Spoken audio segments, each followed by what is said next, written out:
Welcome back to the news at noon. Well, if you didn't make it out to the movie theater this weekend, Matt Perrin has you covered. He shares his thoughts on Ant-Man and the Wasp.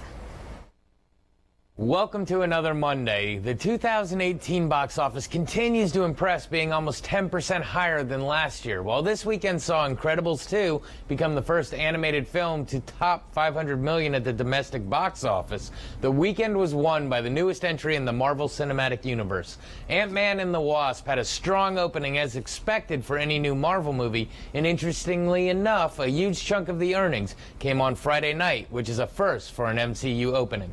So did the film deliver for the price of admission? Here's my take on Ant-Man and the Wasp. Our film begins with Scott Lang, reprised by Paul Rudd, dealing with the aftermath of the events of Captain America: Civil War. He is on a 2-year house arrest after the events in Berlin. He is becoming the father that both he and his daughter want. At the same time, Hank and Hope Pym are on the run from the feds for their role in the Ant-Man project. The two are working on a way to return to the quantum realm to try and find their lost matriarch, but it's hard constantly having to move from place to place. It soon becomes obvious that Scott is the key to their success. After coming up with a plan and smuggling him out of his house, the three set to work on building a machine, only to quickly make some new enemies. One of them is Ghost, a being that can move through matter and wants Pym's tech to help cure her ailments. Our heroes set about completing their mission while simultaneously having to avoid Ghost and a tech mafia type of group. We see all the action and humor from the first as Scott has to repair the relationship with his friends, all while making sure not to destroy his family.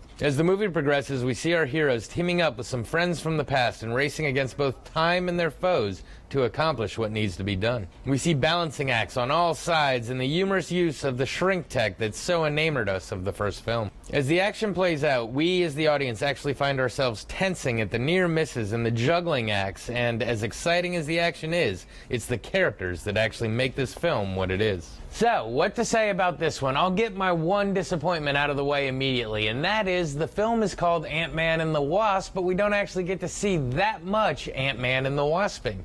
We get to see them each doing their own thing, but them working together was a little too thin for me. There should have been much more of it. That being said, what a fun film. As I alluded to a second ago, it really is the characters that make this movie great. Paul Rudd is just a national treasure of a Marvel actor, and I could watch him do his thing over and over. It's great to see Lawrence Fishburne finally jump into the MCU. Of course, Michael Douglas and Evangeline Lilly are great, but Michael Pena really stepped it up this time as an amazing behind-the-scenes sidekick. The movie is worth watching for him and his two other sidekicks' interactions. Abby Ryder Forston is great as Scott's daughter, and even Randall Park as the FBI agent is on point. Just all in all, the perfect cast, and that's leaving some people out. There are two post-credit scenes. The first is completely predictable, and the second isn't worth staying till the last credit rolls. Overall, this is a great addition to the MCU, and if you're a fan of the movies, this one shouldn't be skipped. This has been your Monday Movie Musing. Back to you. All right, thank you, Matt. Well, stick with us. Tyler has one last look at your 7-day forecast. That's coming up.